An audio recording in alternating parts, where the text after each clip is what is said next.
Oh, geez, guys, can we just do this video? Can we just focus, please? What's in that fucking profile?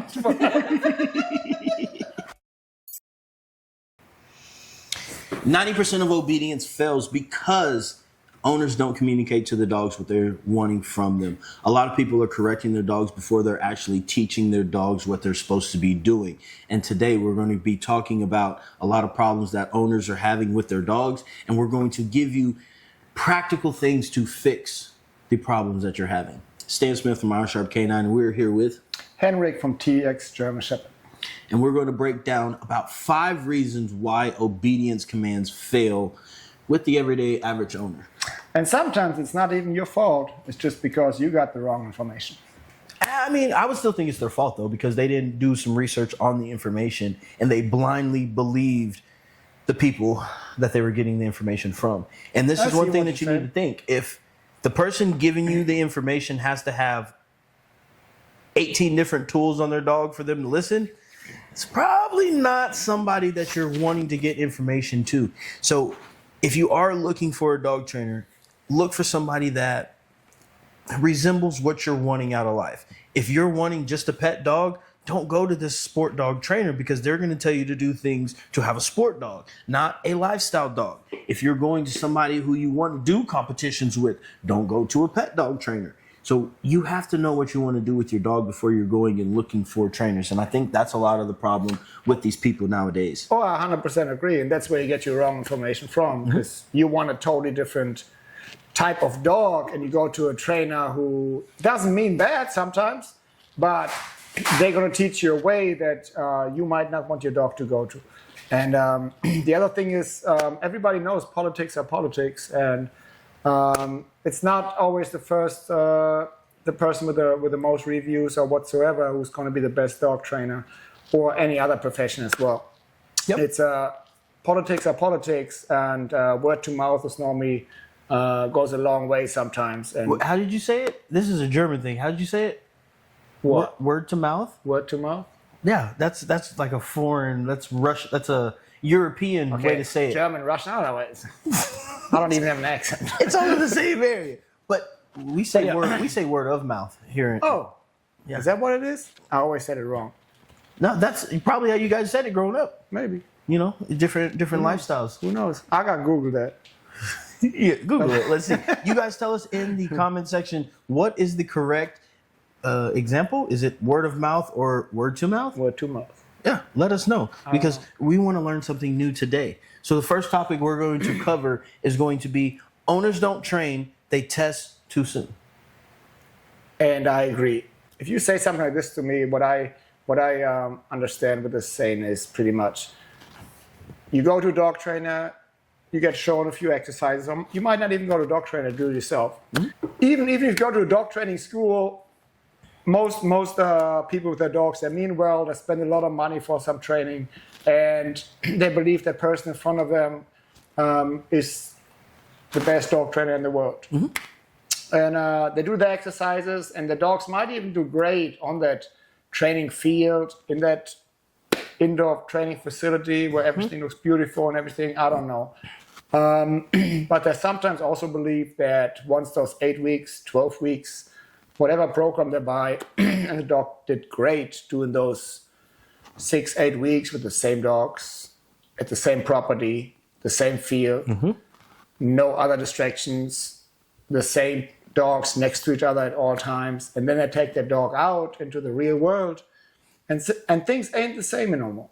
And this is just one of the reasons I believe a lot of times people think, hey, my dog is trained. I went to a dog trainer. I spent a lot of time and money. And I agree, you probably did spend a lot of time and money on your dog training.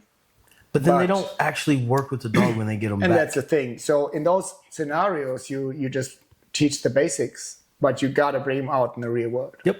And that's what we tell people. just because they did it in this environment doesn't mean that you're going to be able to go downtown Fort Worth to a bar or a restaurant and your dog's going to respond the same way if you have not worked your way up to it. And you have to allow these dogs to, one, mentally mature, physically mature, and you have to let them understand that this is the only way that they're going to do certain things. So a lot of people, they'll do something in their kitchen. They'll do something with no distractions, and they'll have treats. And then they go out to a dog park. The dog didn't listen. Yeah, the dog has a lot of other stimuli, and you have not raised your value to the dog. And it's funny, actually, that you mentioned places now, like downtown Fort Worth or any other city. Normally, why do people go to a dog trainer? Because they want to take their dog out. Not normally how the dog behaves at home, maybe a few of them, but normally how the dog acts in public, because it is sometimes embarrassing. It's a hassle, it's pain. It's dangerous. Chasing a dog, the dog runs off. So people go looking for dog training, but they ask the dog trainer maybe every question in the book. But the one question they don't ask the trainer is, are we training in public? Or are we ever going to change the training field? Let me interrupt again. A lot of people don't know what to ask a trainer, because I'll be explaining something and then I'll ask them, hey, do you have any questions? No, I think that's everything. And you've been around some other trainers that will just babble on for hours and hours and hours, and they just keep saying information to people and they overwhelm them. And then people, do you have any questions? No, I don't have no questions. You told me everything, but you didn't actually give them any practical information. Yeah. And you're giving them information that they actually don't need. A lot of these trainers, they'll go to a sport dog seminar and then they want to be a dog trainer. And then people want to do pet obedience and they're still trying to make them train like they're trying to compete. A focus heel is, let's be honest, is one of the dumbest things you could teach a dog. There's no practical application for a focus heel. But it looks good. And these trainers learn how to do that. And then they expect pet obedience people to do the same thing, having the dog's head up and prance. And then they tell them, oh, they're an idiot because they can't figure it out. And well, this dog isn't motivated to do this. The people that are doing sport work, I mean, you know, just like I know, you're getting a dog that is going to do exactly what they're going to do, regardless if you even train. A lot of these dogs, you breed them to do things without needing a lot of training, so you can get it, make it easy. They make it easy for you. But if you're being a dog trainer, you're not getting the best of the best. You're going to be getting rescue dogs. You're going to be getting the last of the litter. You're going to be getting flea market dogs. You're going to be getting Craigslist dogs. And you need to be able to communicate with those kind of people. And that's where it comes in. That's where you got to make your research with people who are able to deal with those dogs and give you what you need for your type of lifestyle and for your training. So let me ask you a question. Why do dog trainers lie? A lot of dog trainers are purely in for the money. And sadly enough, a lot of, clients or people who are looking for dog training, they get lied to really easily and believed to very easily with empty promises. Yep. And the whole purpose is getting that money quick, getting that money easy. And that's where people come in with their super quick, I'm not saying any time frames, but their boot camp sometimes where the dog gets put under a lot of pressure because the only way. We can say some time frame. There's trainers that have 2-week board and trains, and they're saying that your dog's going to be off leash trained in 2 weeks, and that's fucking ridiculous. Well, those are normally like 100% e-collar trainers, I believe. I'm just put it out there. I train with e-collar as well. I'm not saying I don't, but I use it a different way how other people use it. But that's a different topic. And but yeah, so a lot of those promises are made of, I'm going to send you a few videos where the dog does exactly what you want me to do with him. But again, you're not there. You're not training the dog, and you might not see what those trainers do to your dog behind closed doors. A lot of those dogs are going to put under pressure that if you see that, you would pick up your dog immediately. Yep. And it's a sad thing to say. Me, myself, I repossessed one of my dogs because things got totally out of hand. And I was luckily informed by some people, hey, you might want to come and check that out. people just go crazy on dogs just for the pure money. They want to get the quickest results. It's not really about the quickest results. It's more about the quick money in the least amount of time. And then they put the dogs go home. They don't respond the same way with the owners. And then I've heard verbatim these people say, the trainer told me I was an idiot and I couldn't figure it out. Well, and that's a lot of times if they can't figure it out. Yeah, you as a trainer, you didn't explain it simply enough to them. Mm-hmm. They say if you understand something, you should be able to explain it to a fifth grader. And if you cannot explain what you're doing with the dog, and fifth graders aren't going to understand, if the dog's not listening, hold this button until the dog responds, and then when the dog starts coming, then you relieve the pressure. Like, that's not the way. That's not the best way for them to learn, because these dogs, they get collar smart. They understand when they have the equipment on and when they don't. And that's one thing that's always got me about people. It's, this professional dog trainer. And when I went over we did an evaluation, I met his dog and he had to have his dog on an e-collar. It's like, whoa. So that should be a red flag for you. Like, the professional trainer has to have his dog on something and they're actively correcting their dog in a normal setting, a normal environment. Yeah. Why? And I agree. I 100% agree. Like I said, in general, e-collar, I use it myself, but a different way. But if you will go to a dog trainer, the first thing he tells you, put an e-collar on, put this on, put this on, without even really trying something else. Has that dog trainer even put a piece of food in his hand and tried to reward that dog? So there are different methods for every dog. So Yes. yeah, sometimes a dog might need an e-collar. Sometimes a dog might need a prong collar. Mm-hmm. But then there's a way how to train it. And it's not about, hey, e-collar, turn it up and zap the shit out of the dog. And even then, there becomes a point where the trainer relies too much on the tools and not communicating to the dog. And that's the thing. And that goes back to the original topic of this segment of the podcast now, is people aren't actually training. They're not spending the time showing the dog, this is what I want you to do. This is how you get rewarded. And the positive side of things. So I'm not saying correcting dogs. I mean, I use prongs.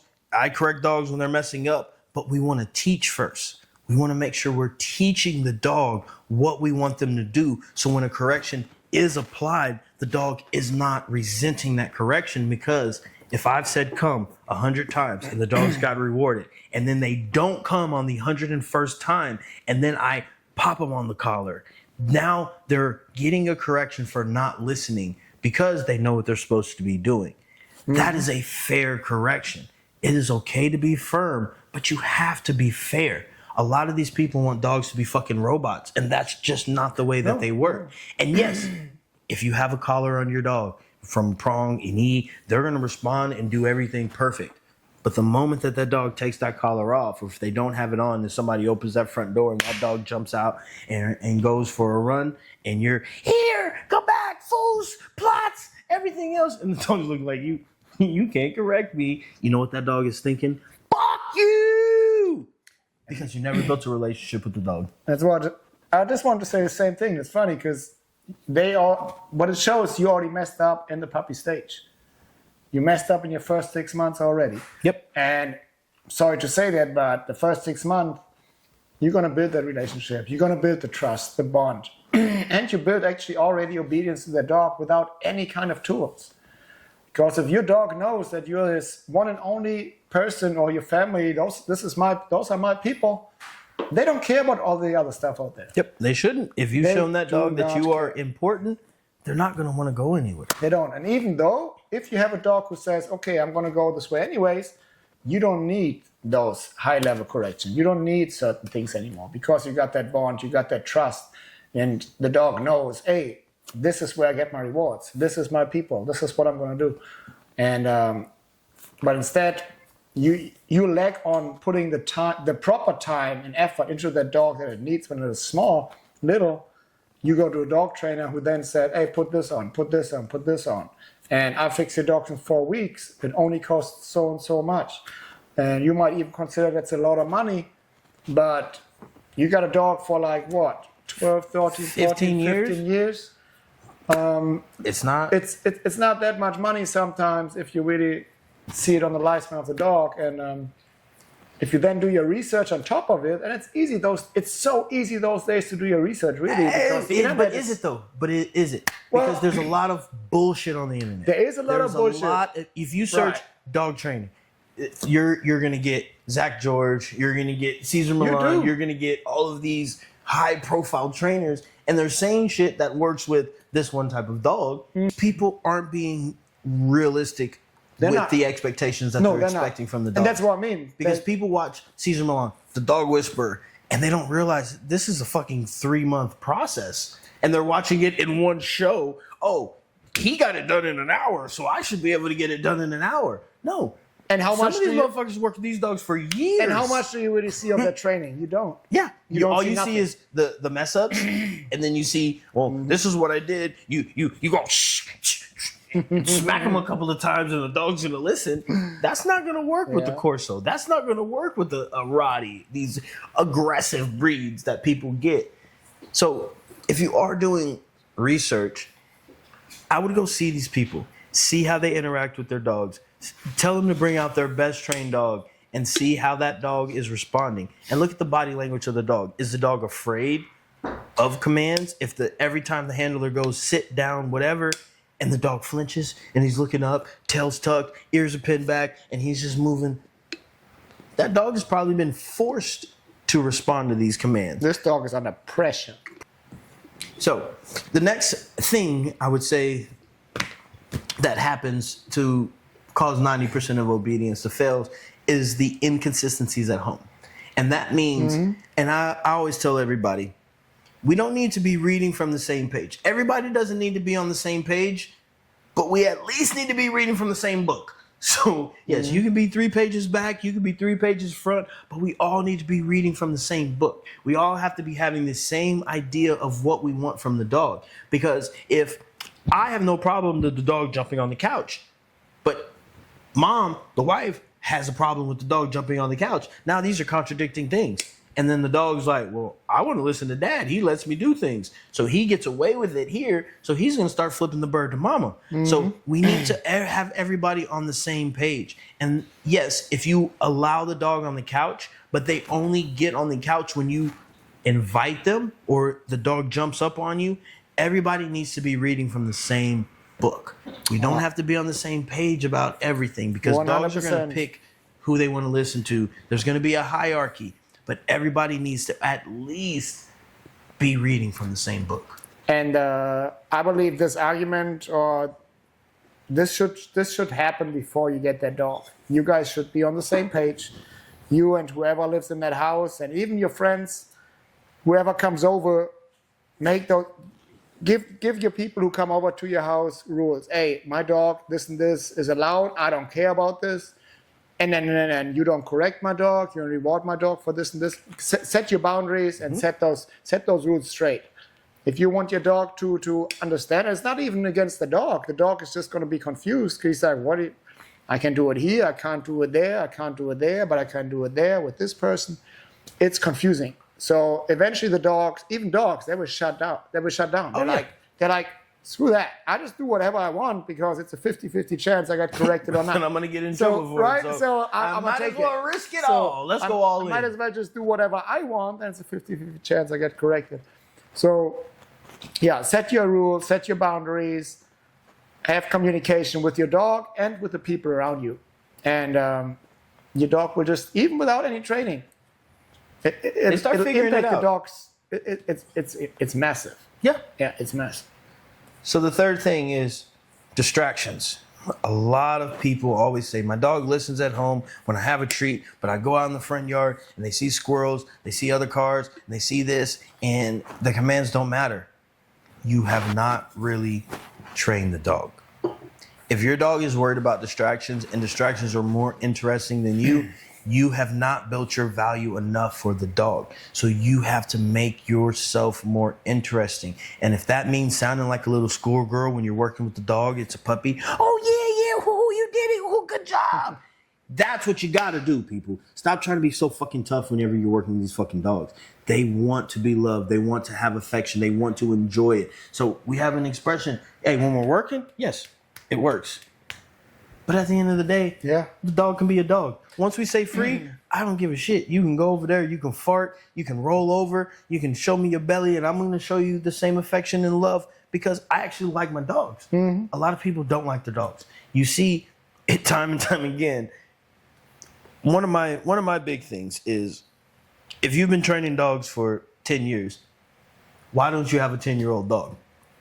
Why don't you have a dog that shows that you've been training for 10 years? And I mean, you've brought up trainers get rid of their dogs when they start getting a little older because they don't want to see them get old. Some people, those are not just trainers. Those are normally people who compete in higher level sports. They got more than one dog, so a lot of them do this. But so I mean, I would say these people are doing it for the sport, not because of the dog. Sometimes, yeah. I don't say all of them, but I sometimes just think as well that it might. I mean, let's just say in the dog. I've known you for almost four years now, right? And is it 4 years? I think so. Has it been 4 years? How old is Dax? He's about 4 years. Yeah, I mean, and we started working him about 10 months old. He was a puppy, yeah. And I've known you for a while, and I've seen your shrines. I've seen your boxes that you got for your dogs. All my dogs come back home, yeah. And that's what I'm saying. And it's the same thing. You've seen Rocco. When we first started working, we used to work him a little bit. He used to get out, jump on all the obstacles, and do what he needed to do. We had some fun, and over the years, I've retired him, as you could say, so he hasn't done as much. But I'm not getting rid of him. I'm not selling him. I'm like you said, he's coming home with me, and I'm gonna have me a nice little box and everything when Rocco's there because I actually like my dog. Yeah, no, that's the same thing for me. Yeah, I believe if I get that puppy, there are a few reasons why I would sell a dog, but even then I would be picky where they go. But yeah, otherwise that dog is just because it can't work anymore, or just can't even walk anymore. I don't care. You're gonna be with me to the last day. Yep. So I mean, like I said, there are different reasons why people separate sometimes for their dogs. But no. So I sold a few dogs myself too. They were supposed to be mine, but sometimes there are different reasons. So the next topic we probably need to cover is commands without relationship. All right. So, what pretty much means is I'm going to work for somebody, and somebody who doesn't work for that company is going to tells me what to do and what not to do. This is how I see it. And or somebody who doesn't belong to that family tells me what I should do in my life. If I don't have a relationship with my dog, I can give him any command I want. He's not going to do it. It's not going to matter. The only thing how to do this is, again, come back to people who use pure pressure on the dog. You force the dog to do a behavior that he doesn't want to do, not necessarily because he's not able to do it or he doesn't understand. Purely, he might understand the healing and the recall, but he just said, fuck you. You've been a dick to me 23 hours of the day. That one day where you try to be a good dog owner, you take me for a walk around the block, and you think because you let me off leash, now you're a good person because you let me play at the park. I'm supposed to listen. But you dick to me 23 hours of the day, and this one hour a day, you pretty much let me run free. You're not a good person. You just let me run free because you don't want to hold the leash and you don't want to teach me how to walk on the leash. And you want to be cool and get a video for Instagram. And you believe me playing with other dogs makes you a good person. So this is not a relationship. Relationship is you spend quality time with your dog. It's not just always training. It's sometimes quality time is you just sit down, you cuddle. You go on a car ride, you go to a place, I don't know, you just go grocery shopping or just pick up one or two things from the freaking gas station. And I tell you, hey, jump in the back. Not in the kennel, you're just going to sit on the back seat. Yep. And we're just chilling out together. We go down there, I go get my stuff, and I go back home, but you're with me. It's just spending time together, and you don't even have to do anything. You just say, hey, hop in. Yep. Hop You're just out. hanging out. That's it. And people are, well, how'd you get Rocco to do this? shit, the first 2 years of his life, we just hung out. We literally, I didn't even know what commands meant. I didn't know what a recall was. Hey, we're going. Come on, go load up in the car. I thought it was cool that he jumped through the window of my car, so I would allow him to jump through the window of the car. I would put him in a stay, sit there. Hey, come on, let's go. And he'd jump in, and we go off on a ride. Yeah. And then I thought it was cool. He would jump on mailboxes for his tug. So we did that. I'm going to playgrounds. Shit, can I get him to go down a slide? I just thought all this shit was cool. And then America's Top Dog came. Hey, do you have videos of your dog going through obstacles and doing stuff? Yeah. Sent them probably 100 plus videos of us doing random shit. And you know what they did? They called us back. Hey, yeah, y'all look like y'all have a lot of fun. We can market you guys. We can benefit from you. You're having a fun time with a blockhead, with a pit bull. So we just hung out. I had no clue what training was. And then when we figured it out, I said, oh shit, I can actually tell my dog to do stuff and he's gonna do it for me? And then Rocco, I was showing some jump on the mailbox. I'd make a big deal about it. He's like, hey, you know I can do it better than that, right? And he would literally look and smirk and then jump up there without touching the side. Hey, did you like that? I'm like, hell yeah. So then we try to raise it up. And then he would just keep going and going and going. And that's only with the right relationship with the dog. That's the most important thing. If I would have, and somebody told me when we first started training, you need to put an e-collar on him. If I'd have put a fucking e-collar on Rocco and tried to make him do anything, you know what he would have did? Yeah. I mean, I got a dog who doesn't care about the e-collar, but then there's a situation where he cares about the lowest level he can feel. It's not about the e-collar. It's about him and me. It's about him and me. If this is not right between me and you, I shouldn't put a correction tool on my dog. This first has to be at the right stage. Yep. And then, I mean, if you have a dog who really hates you, and those dogs out there that hate their owners, and you start correcting that dog, it might even end up pretty bad for yourself. Yep. So. Especially if you got these tough dogs. And I mean, I would, say that you started spending a lot more time with Dax, doing a lot more hanging out versus training, and his outs got better, his recalls got better, all of the different things that you started to do with him got better when you started spending more quality time versus training. Because we were training him, he was working, but you didn't have that quality time on the back end. And then the moment you started doing those things, the relationship changed. It made a massive, massive change in him. And yeah, I remember his whole confidence even got a lot better just for me. Hey, we're not training, we're just hanging out. And we did this 24/7 for a while. Just hanging out, we're just having fun. Whenever at the time I went to him, we just went on a walk. That's it. Just hanging out, no rules, just spending quality time together. I would have him out right now, and everybody is fine, but one person in this room who doesn't want him out right now. But me. And the one reason why we do not allow Dax out with me is because I'm his favorite thing to put in his mouth, and he bites too hard. So, So the fifth thing that people have problems with their obedience is because they confuse control with communication. Just because you have control of your dog does not mean that you're communicating to your dog. And this means, for example, if you're walking with your dog in a heel and you're restraining them to stay next to you and there's no slack in the leash, the dog is not actually understanding what you mean from them. So if we tell the dog heel and I have to hold them right where I want them, and then I walk all stiff and the dog's right there, they're not actually learning. Yes, you have control, but you're not communicating. You want the dog to understand that heel means be on my left side. When we're moving, move with me. When I'm stopped, sit down. Not sit and down, but sit next to me. And this is the communication that you got to have. And you want to have slack in your leash. You want to have just enough leash where if they get out of position, you can correct. But we're not holding and forcing them to be in these positions. And if you are doing that with the heel between the legs, if you have a right heel, the dog needs to understand what you want from them. And restraining them in these positions and forcing them to do it is not teaching them what you want. So a lot of times people confuse, oh, I'm in control of my dog. Okay, cool. Let the leash go.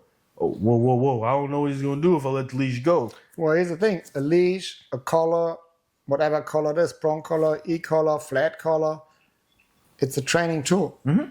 It's a training tool, a restraining tool. If you didn't teach your dog the right exercise, he's not going to do it. If you continuously need to use that prong collar to 99.9% of the time to keep that dog next to you, your dog is not trained just because he stays next to you. Yep. Because you did not train your dog. You just teach that dog to avoid pain, pressure, and he doesn't even know what he's doing. It was funny. We were doing the horse and dog trial the other day, and Lindsay, I've been working with her a lot, and one of her trainers that are out there, she said, hey, Stan, you can't praise your horse. You can't tap them and tell them that they're doing a good job. Why not? Like, you should be able to praise your horse. It is actually a cue to some horses if they're messing up. You smack them a couple of times, they understand, okay, he's going to smack me once, give me 2 pops, and then a big correction is going to come. So you're cueing the horse, hey, if you don't pay attention, you can't do these things. So if you're riding and you touch certain areas on the horse's body, you'll get DQ'd. You'll get disqualified because you're giving cues to the horse and to the dog as well that, hey, I'm about to fuck you up if you don't listen. So, that's interesting. But that goes back to communication and control. Mm-hmm. And there's a lot of times, I don't know if you ever saw that horse that did math. Have you ever seen that? No. So there's a guy who taught his horse to add and subtract, right? And what he would do is he would move his hand. He would have his hand out of his pocket, and the horse would 1, 2. He would keep moving his foot. And then when the guy wanted the horse to stop, he would put his hand in his pocket. If I say my horse can add, you're not looking at me, right?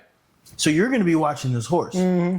And the horse, 1, 2, 3, 4, and you put it in there and it stops. Yep. 4 was your answer, right? And oh my God, you're people. And he did it for years and years. And then somebody realized, oh, you're telling the horse when to do it and when not to do it. And that is communication. That's not control. It's communication. The dogs, the horses, they're paying attention to everything that we're doing. I've told people I can get Boot to go through a whole obedience routine without saying anything to him, just off of hand signals. Mm-hmm. And it's not even big. Nowadays, I don't even have to really do exaggerated hand signals for him. If he sees me, if I touch here, he knows, okay, cool, he's going to call me to tuck. Mm-hmm. If I move my left hand, he pretty much knows that I'm going to call him to the left. If I'm walking here and I slant my shoulder back, he knows he's going to go between my legs and we're going to change direction. Mm-hmm. And he's paying attention to all of these body cues. And when you're working with your dog, you have to realize they're paying attention to your whole picture. Well, that's how dogs learn. They do visual first before they do audible. That's words don't mean anything. I had somebody, this is one of the most hilarious things that I've ever experienced. He said, I speak German to my German Shepherd because that's the natural language he speaks. and I had to hold myself from like busting out laughing in this person's face. So does that mean every dog in Germany is behaved? No. Every German Shepherd in Germany is behaved? But you have to speak German to them. Yeah, because they all speak German. So every dog should be good. There should not even be dog trainers out there. That's the point. But that's his natural language. That's what he's going to understand, Henny. So you have to talk to him in German. And I'm going to learn German now. And I tell people, I said, look, my dog has 3 different down commands. No, he doesn't. Cool. Down. Relax. Deck. They all do the same thing. I use them periodically. I don't use certain ones because I don't want him to know that he can ignore it. And then I have to realize my kids listen to him, me giving the commands to the dog. So I know, okay, there's going to be a low value command where he knows he can fuck up a little bit. There's going to be a little level where he knows that there's going to be a trick that comes after. And then, okay, look, if I say this, you don't do nothing else besides that command. And my kids never hear that. Other people never hear those commands because I don't want them to ever get watered down. So when you are working with your dog, you have to make sure you're clear about what you're wanting them to do whenever you're giving them their words. And my best recall, it's nonverbal. It's a whistle. If he can be on a bite, I whistle, he's coming off the bite and coming back because we've conditioned it. I've shown him, every time you hear this, you're going to get a reward from me. regardless of what you're doing. We can send you for a bite. We whistle. He's going to stop, slide. I don't know if he's going to slide as well as Dax. That was probably one of the coolest videos we had, and Dax sliding. Y'all check that out. Make sure you subscribe to the YouTube channel so you can see all of the fun videos that we do. But Dax sliding that was amazing. But that's all communication. Yeah, I was actually surprised, by the way. But yeah, no, the slide was pretty cool. I mean, I was shocked. Because we both said, "Oh, he ain't finna stop. He not stopping." With no corrections, he did it, and he got rewarded for it. Which goes back to communicating with your dog, and that's what we worked on for a long time. Building relationship, communicating well, and let the dog be a dog. Just to touch back all of the points why obedience fails 90% of the time. The first one is the owners don't train and they start testing their dog too soon. And that means they're putting them in situations the dog is not ready for. And you have to work your way up to those situations. And you want to have a controlled environment. So if you are having distractions, still have your leash on the dog, still have a collar on your dog so they can learn the right way to do it and the wrong way to do it. And the test isn't done until you do not have to correct the dog. And then you want to take the tools off of the dog and see if they're going to respond with the tools not being on the dog before you start going out in public and trying to do a lot of extra stuff with them. You have anything to say about that one? No, that's pretty much it. Second one is going to be inconsistencies at home.